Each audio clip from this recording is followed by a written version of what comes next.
Assalamualaikum warahmatullahi wabarakatuh. Bagaimana kabar anak-anak hari ini? Semuanya sehat ya? Minggu lalu anak-anak sudah melaksanakan PTS. Bagaimana soal-soal PTS-nya? Semuanya bisa mengerjakan dengan baik ya? Baik, pada pagi hari ini kita akan melanjutkan di tema 7, subtema 1, pembelajaran 5 dan 6. Baik, sebelum belajar, mari kita berdoa bersama-sama dulu ya. Bismillahirrahmanirrahim. Raditu billahi robba wa bil islami dina wa bi Muhammadin nabiyyan wa rasula. Rabbi zidni ilma warzuqni fahma. Amin ya rabbal alamin. Semoga pembelajaran pada pagi hari ini kita diberi kemudahan oleh Allah SWT dalam menerima pembelajaran. Amin. Nah, pada pembelajaran kali ini, Ibu awali dengan sebuah dongeng. Ibu bacakan dulu, Ibu akan memberikan contoh membaca dongeng dengan lafal dan intonasi yang tepat. Nanti setelah anak-anak mendengarkan dongeng dari Ibu, anak-anak boleh membaca sendiri di rumah, didengarkan sama orang tua atau keluarga di rumah juga boleh. Nah, nanti dipraktekkan sendiri di rumah ya. Dongeng kali ini berjudul Bebek Selalu Hidup Rukun. Bebek tidak pernah terpisah satu sama lain. Mereka pergi bersama-sama sepanjang hari dengan mengikuti satu pemimpin. Mereka terkenal sebagai makhluk yang paling rukun. Meskipun bebek sangat berisik, tidak sekalipun mereka pernah bertengkar. Cerpelai, hewan pemangsa, melihat begitu kompaknya kaum bebek. Awalnya ia kagum, tetapi kemudian muncul niat jahat dalam hatinya. Aku akan mengadu domba mereka. Pasti ada bebek yang bisa dijadikan sebagai sumber masalah. Gumam Cerpelai seraya menyeringai jahat. Mulai hari itu, Cerpelai gencar mendatangi bebek yang agak terpisah dengan kawannya. Dia mulai menghasut bebek itu untuk membenci kawannya. Lihat pemimpinmu itu. Dia hanya membodohi kalian agar mau mengikutinya. Pergilah dari kawanan atau kau akan menjadi budak pemimpinmu selamanya. Ujar Cerpelai yang pandai menghasut.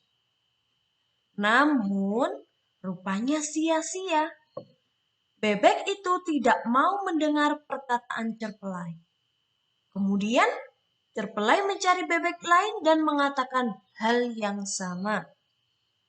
Akan tetapi, lagi-lagi perkataan Cerpelai tidak dihiraukan.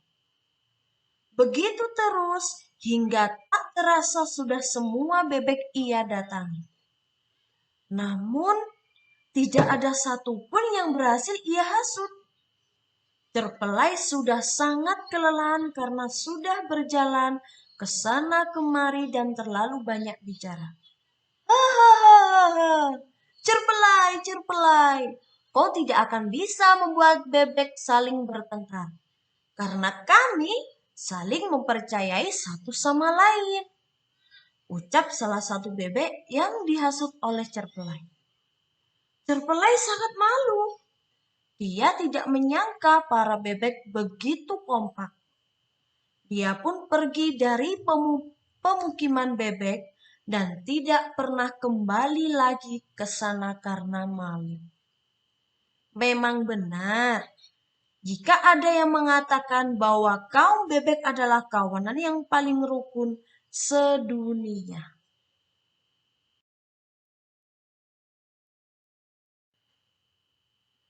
Nah, tadi kita sudah membaca dongeng dengan judul Bebek Selalu Hidup Rukun. Sekarang ini ada beberapa pertanyaan yang harus kita jawab berdasarkan dongeng Bebek Selalu Hidup Rukun tadi. Nah, beberapa pertanyaan ini kita bahas bersama-sama saja ya. Nah, ini ada 6 soal yang harus kita jawab. Kita bahas satu persatu dulu. Pertanyaan pertama, siapakah tokoh dalam cerita Bebek Selalu Hidup Rukun? Anak-anak tentu ingat ya, tadi tokohnya ada siapa saja? Iya, tadi tokoh utamanya itu ada Bebek dan juga tadi yang berniat jahat siapa? Cerpelai. Iya benar. Jadi tokohnya itu ada 2, Bebek dan Cerpelai. Pertanyaan kedua, Cerpelai ingin membuktikan bahwa Bebek adalah titik. Nah, tadi kan Cerpelai dia menghasut satu persatu bebek sampai semuanya sudah diajak bicara. Tapi ternyata usahanya gagal. Nah, Cerpelai itu sudah membuktikan bahwa bebek adalah makhluk yang paling rukun. Iya, benar. Jadi Cerpelai itu menghasut kaum bebek tapi tidak berhasil. Nah, bebek adalah sebuah kaum, yaitu makhluk yang paling rukun. Pertanyaan ketiga, Cerpelai menghasut bebek agar meninggalkan. Ayo, siapa tadi? Cerpelai menghasut kaum bebek agar meninggalkan kawannya. Iya, Cerpelai itu menghasut agar bebek terpisah dari satu sama lain. Nah, jadi antara kawannya itu niatannya Cerpelai itu supaya bertengkar atau terpisah dari kawannya. Pertanyaan keempat, bebek tidak mau bertengkar karena mereka. Ayo, ada yang masih ingat? Iya, tadi kan Cerpelai menghasut kaum bebek tapi tidak berhasil. Karena apa? Bebek itu adalah makhluk yang saling mempercayai satu sama lain. Nah, itu jawaban yang tepat. Jadi, bebek itu adalah kaum yang paling rukun sedunia. Antara satu bebek dengan bebek yang lain adalah saling mempercayai. Jadi, misalkan terpengaruhi oleh makhluk lain, itu susah sekali karena bebek itu adalah makhluk yang paling rukun. Pertanyaan kelima, Cerpelai tidak menyangka jika bebek begitu. Iya, benar, kompak, benar. Cerpelai itu tidak menyangka karena bebek itu adalah kaum yang paling kompak. Mereka itu sama, pemikirannya sama, tidak bisa terpisahkan satu sama lain. Nah, ini adalah hal yang patut kita contoh dari kaum bebek. Antara satu dengan yang lain kita tidak boleh saling bertengkar. Kita harus selalu rukun. Apalagi dengan keluarga di rumah. Pertanyaan terakhir. Cerpelai tidak pernah pergi ke pemukiman bebek karena. Iya, betul sekali. Karena usahanya yang gagal tadi, bebek menjadi, Cerpelai menjadi malu. Karena apa? Usaha Cerpelai mengajak atau menghasut satu persatu bebek itu gagal. Jadi Cerpelai merasa malu. Sampai sini anak-anak memahami ya, isi dongeng Bebek Selalu Hidup Rukun. Jadi misalkan ada anak-anak yang belum paham, silakan diulang-ulang kembali membaca dongeng di rumah. Jangan lupa dengan lafal dan intonasi yang tepat.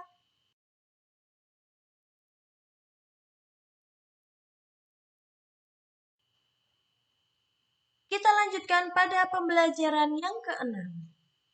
Nah, pada pembelajaran kali ini bertemakan tentang berkumpul bersama keluarga.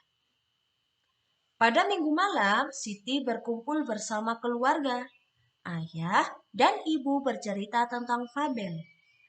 Anak-anak tahu fabel itu pengertiannya apa? Pasti ada yang tahu ya. Jadi, fabel itu adalah cerita tentang kehidupan hewan yang menyerupai manusia. Jadi ceritanya itu tentang hewan, tapi di situ menyerupai kegiatan manusia. Nah, tokohnya ya hewan-hewan. Nah, tadi ketika Siti berkumpul bersama keluarga, ayah dan ibu Siti menceritakan dongeng fabel berjudul Sang Kancil dan Cicak Badung. Setelah ini, anak-anak diperhatikan baik-baik, didengarkan dengan seksama ya, dongeng dengan judul Sang Kancil dan Cicak Badung.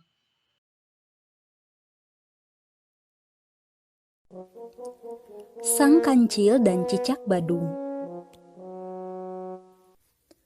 Suatu ketika, Kancil sedang bercengkrama dengan kawanan semut. Ia meloncat-loncat di sepanjang parit kecil yang dialiri air yang jernih. Sementara para semut berlari-lari di pinggir parit sambil menari dan menyanyi. Sebagian semut yang lain berlayar dengan perahu daun-daunan di belakang Sang Kancil. Ketika para semut melihat segerombol apel merah menjulur ke sungai, mereka berteriak-teriak pada Sang Kancil untuk memetiknya.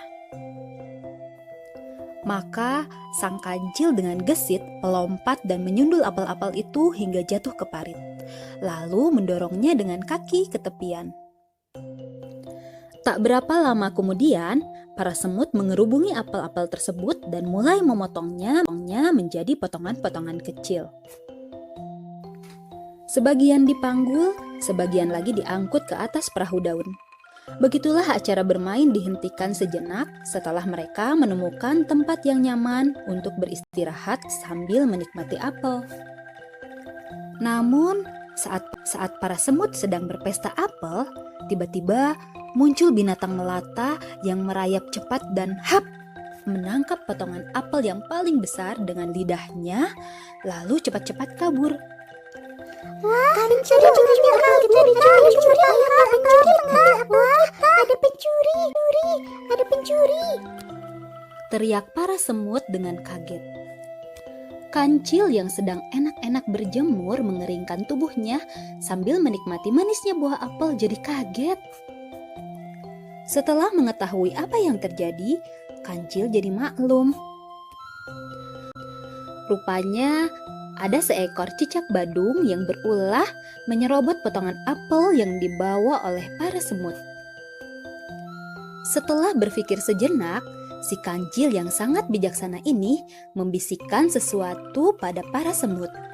Sontak, setelah mendengar kata-kata yang dibisikkan, para semut serentak tertawa terpingkal-pingkal. Sang Kancil melompat ke semak-semak dan sebentar kemudian kembali dengan membawa segenggam buah kecil berwarna merah.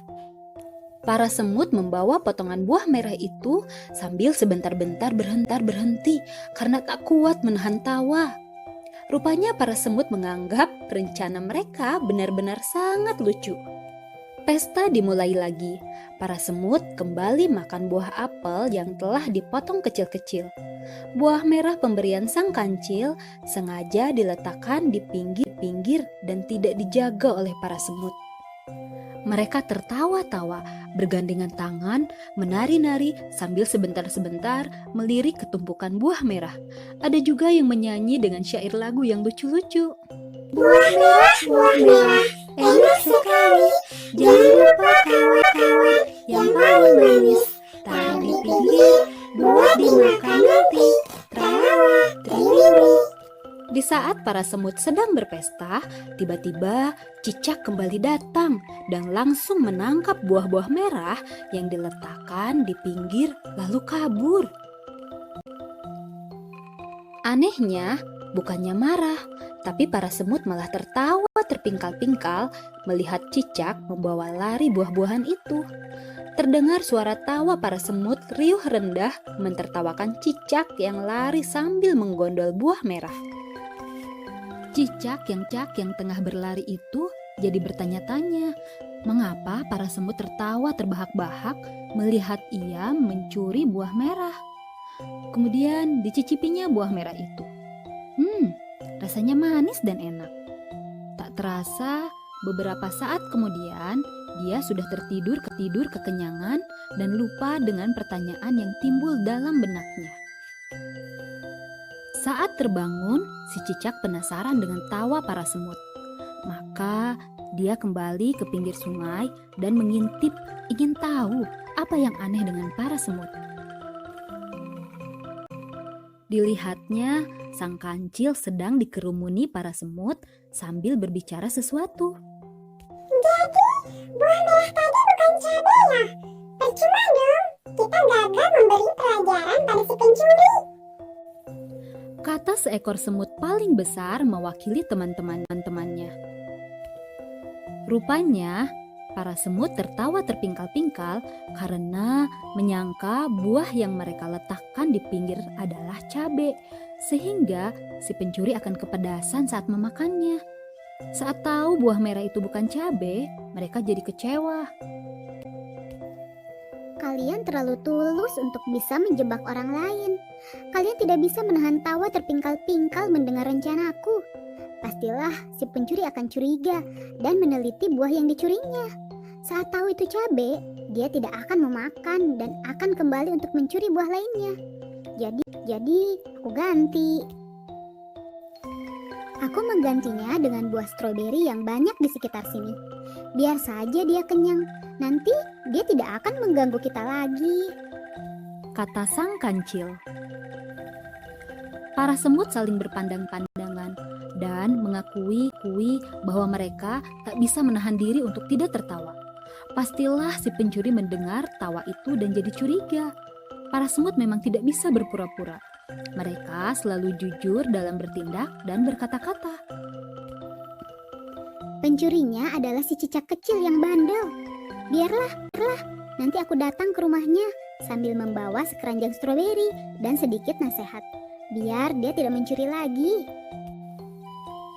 Kata sang kancil.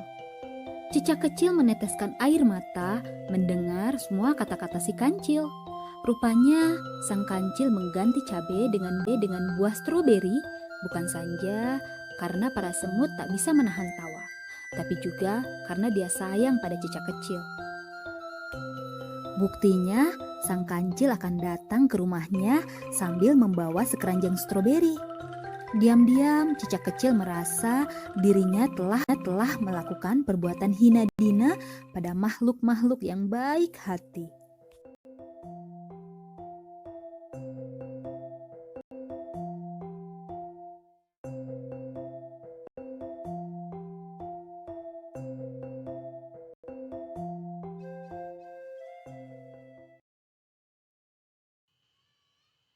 Nah, dari dongeng yang sudah didengarkan tadi, yaitu dengan judul Sang Kancil dan Cicak Badung. Nah, tugasnya anak-anak menulis kembali cerita dongeng Sang Kancil dan Cicak Badung. Nah, tapi menulisnya dengan bahasa anak-anak sendiri ya. Jadi menulis sesuai pemahaman anak-anak, diingat-ingat bagaimana tadi ceritanya. Nah, silakan ditulis kembali dengan bahasa anak-anak sendiri. Nah, tidak usah banyak-banyak, yang penting anak-anak paham tentang ceritanya dan anak-anak bisa menulis dengan bahasanya sendiri. Tidak harus sesuai atau plek dengan cerita yang sudah dibacakan tadi atau cerita yang sudah didengarkan tadi. Anak-anak paham ya? Nanti silakan ditulis di kolom yang sudah disediakan, yaitu pada buku tema 7 halaman 51.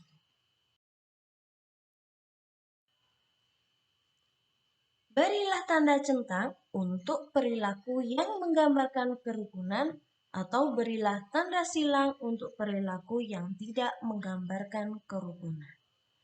Baik, di sini Ibu mempunyai 4 gambar, yaitu gambar yang mencerminkan kerukunan dan tidak mencerminkan kerukunan. Kita bahas bersama-sama ya. Gambar yang pertama. Wah, ini ada gambar apa? Iya, ini namanya Udin, yang satu Beni. Nah, Udin sama Beni ini sedang bertengkar. Kira-kira sikap yang seperti ini menggambarkan kerukunan atau tidak menggambarkan kerukunan? Iya, perilaku bertengkar ini tidak sama sekali menggambarkan kerukunan. Jadi itu sikap yang tidak baik. Maka kita beri tanda silang. Nah, pada gambar yang nomor 1 ini adalah hal atau sikap yang tidak patut kita contoh. Itu ya, paham ya? Gambar yang kedua. Nah, ini ada gambar, misal itu Siti sama Edo sedang berkumpul dengan keluarga di rumah. Mereka saling bercengkerama satu sama lain. Di sini Edo itu membaca buku sambil ditunggui kucing ya anak ya. Nah, sedangkan Siti sedang bercengkerama dengan ayah dan ibu. Maka sikap yang seperti ini menggambarkan kerukunan atau tidak? Iya, sikap yang seperti ini saling berkomunikasi antara keluarga itu adalah sikap yang menggambarkan kerukunan. Maka kita beri tanda centang pada gambar nomor 2. Gambar nomor 3. Ya, ini ada gambar apa anak-anak? Betul sekali, di sini teman-teman ini sedang bermain di rumah, sebuah rumah ya. Mungkin ada di salah satu rumahnya tokoh-tokoh yang ada pada gambar. Nah, di sini mereka saling asyik dengan mainannya, tapi ada juga yang berkomunikasi. Misal di sini ada Udin, Beni sama Edo. Yang Beni sama Edo ini bermain monopoli. Yang Udin bermain mobil-mobilan. Kemudian Siti sama Gina itu bermain boneka. Maka di sini kira-kira menggambarkan kerukunan atau tidak? Iya, di sini adalah sikap yang menggambarkan kerukunan. Karena walaupun kita berkumpul dalam satu tempat, kita boleh melakukan aktivitas masing-masing tanpa harus mengganggu aktivitas orang lain. Jadi, kita beri tanda centang ya pada gambar nomor 3. Gambar yang terakhir yaitu gambar nomor 4. Nah, ini ada gambar apa anak-anak? Iya ini, misalkan namanya ini Udin, Beni, dan Edo. Mereka itu rebutan mainan robot-robotan. Nah, kira-kira sikap yang seperti ini mencerminkan kerukunan atau tidak anak-anak? Iya, karena sebuah mainan itu bisa kita pakai bersama-sama. Jadi, seharusnya mainan itu dipakai secara bergantian, bukan malah berebut. Maka gambar nomor 4 ini jelas tidak menggambarkan kerukunan. Baik, kita beri tanda silang pada gambar nomor 4.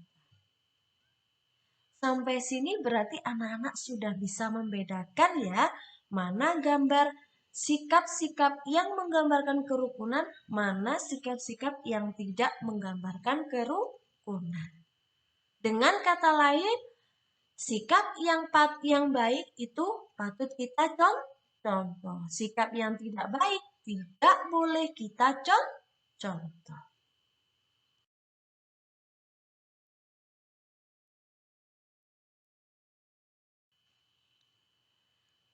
Di rumah Siti terdapat jam beker. Jam tersebut digunakan sebagai alat bantu untuk bangun pagi. Jam beker bunyinya panjang. Nah, sekarang coba ibu tanya, anak-anak punya jam beker nggak di rumah? Tentu ada yang punya ya. Kalau tidak jam beker biasanya alarm dari handphone, ya kan? Nah, ketika jam beker itu berbunyi, maka bunyinya itu tidak akan selesai kalau tidak kita matikan. Ya atau tidak anak-anak? Iya, mungkin kalau anak-anak yang tidak punya jam beker, bangunnya menggunakan alarm juga seperti itu. Sama anak-anak, jadi ketika kita tidak bangun, maka bunyi itu akan terus berdering sampai kita pencet atau kita matikan. Nah, itu adalah salah satu contoh bunyi panjang. Jadi bunyinya itu tidak selesai. Nah, di sini Siti itu membandingkan bunyi antara jam beker dengan bunyi kentongan ini anak-anak ya. Ini biasanya digunakan untuk bapak-bapak pos ronda. Nah, itu bunyinya kan sesuai dengan apa yang kita inginkan. Contohnya seperti ini. Nah, seperti itu, maka bunyinya tidak panjang, tapi bunyinya pendek. Contoh lagi seperti orang mengetuk pintu. Nah, seperti itu ya. Jadi kalau bunyi panjang itu biasanya tidak selesai-selesai. Contohnya pada jam beker. Kalau bunyi pendek itu bunyi pada sebuah alat yang bisa kita mainkan sesuai keinginan hati. Contohnya di sini Siti menggunakan bunyi kentongan atau biasanya ini digunakan untuk ronda atau di pos kamling. Seperti itu ya.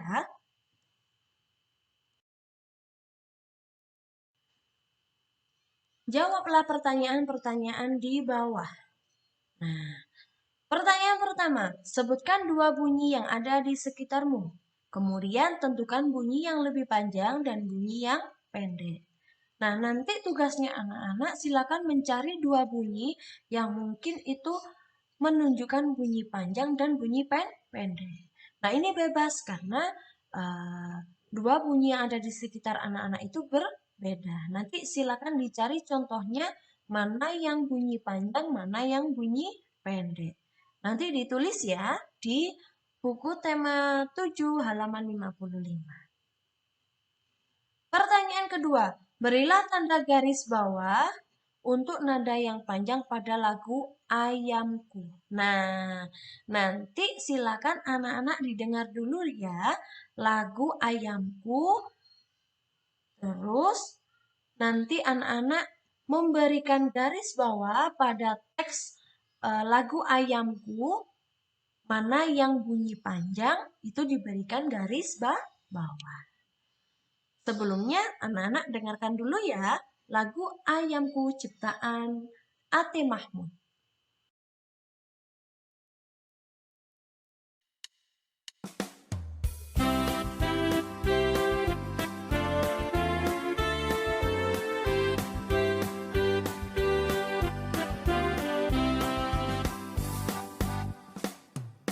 Kok, kok, kok, kok, lihatlah ayamku berkeliaran di halaman rumah. Induk ayam dan anaknya kok, kok, kok, kok, mencari makan.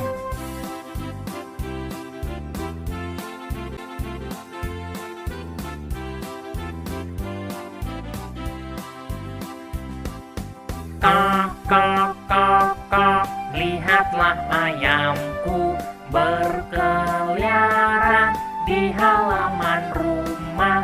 Induk ayam dan anaknya kok, kok, kok, kok, mencari makan.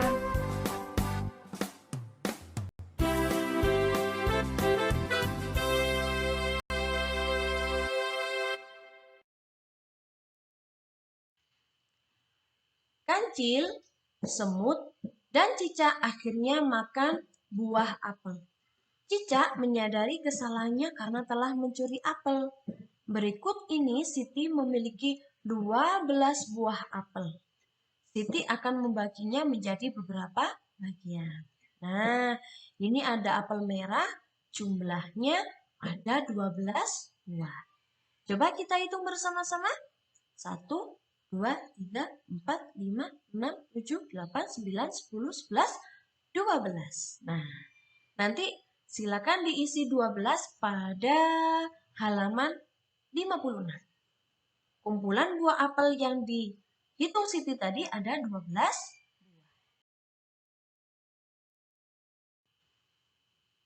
Pertanyaan pertama. Siti membagi kumpulan buah apel tersebut menjadi 2 bagian yang sama banyak dengan cara menggambar garis pemisah pada gambar apel di bawah ini. Nah, tadi kan gambarnya ada 12 apel. Kita tadi sudah menghitung bersama-sama ya. Nah, nanti setelah kalau 12 apel maka setengahnya ada 6. Iya.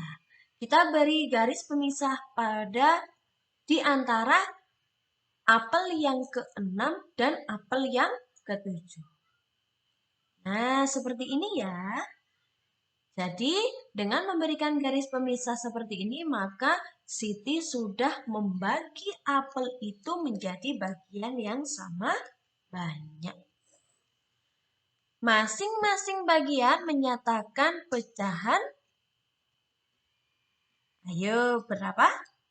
Iya, karena menjadi 2 bagian, maka bisa kita tulis 1/2 atau setengah. Seperti ini. Jadi, menjadi setengah bagian. Setengah dari kumpulan buah apel tersebut adalah titik-titik buah. Nah, tadi kan sudah memberikan garis pemisah. Jadi setengahnya ada berapa buah apel? Coba kita hitung ya. 1, 2, 3, 4, 5, 6. Iya, pintar. Jadi karena 12 buah tadi sudah kita bagi garis tengah atau kita berikan garis pemisah, maka kita bisa hitung antara bagian yang satu dengan bagian yang lain. Ternyata kalau setengahnya dari 12 itu ada 6. Pertanyaan kedua. Siti membagi kumpulan buah apel tersebut menjadi 3 bagian sama banyak. Dengan cara menggambar garis pemisah pada gambar apel di bawah ini, nah nanti kita bisa menentukan berapa pecahan dan berapa jumlah sepertiga dari kumpulan buah apel. Nah, kita berikan garis pemisah dulu ya. Jadi kalau 12 buah ini dibagi 3 bagian, kira-kira jumlahnya per bagian berapa ya? Coba kita hitung. 12 ini kita bagi 3. Berarti kita memberikan garis pemisah antara apel yang keempat dan apel yang kelima dengan apel yang ke-8 dengan apel yang ke-9. Seperti ini ya. 1, 2. Ya, paham ya? Masing-masing bagian menyatakan pecahan. Nah, tadi menjadi berapa bagian? 3 bagian, maka bisa kita tulis 1/3 atau 1/3. 1/3 dari kumpulan buah apel tersebut adalah, iya, jelas ya. Jadi 1/3-nya ada 4 buah apel. Sampai sini anak-anak paham?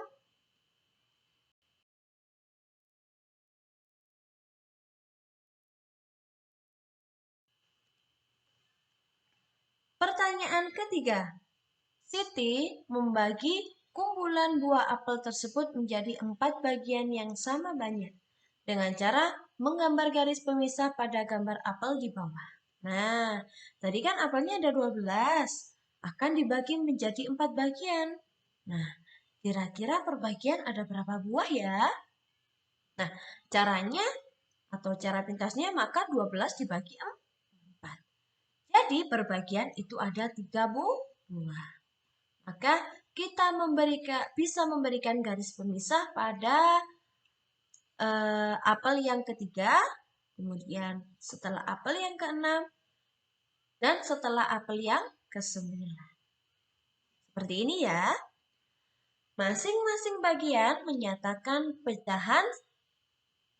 Iya, karena 4 bagian, maka bisa kita tulis 1/4 atau dibaca seperempat. Seperempat dari kumpulan buah apel tersebut adalah berapa tadi? Berapa buah? Iya, 3 buah. Sampai sini anak-anak paham ya? Jadi kalau menjadi berapa bagian bisa kita tulis seperdua, sepertiga, seperempat. Kalau misalkan ada 6 bagian ya seperenam. Itu ya, paham ya?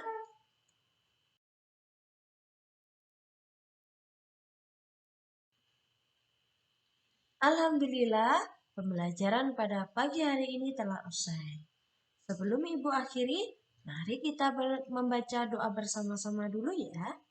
Bismillahirrahmanirrahim. Subhanakallahumma wa bihamdika asyhadu an la ilaha illa anta astaghfiruka wa atubu ilaik. Baik, Ibu akhiri. Wassalamualaikum warahmatullahi wabarakatuh.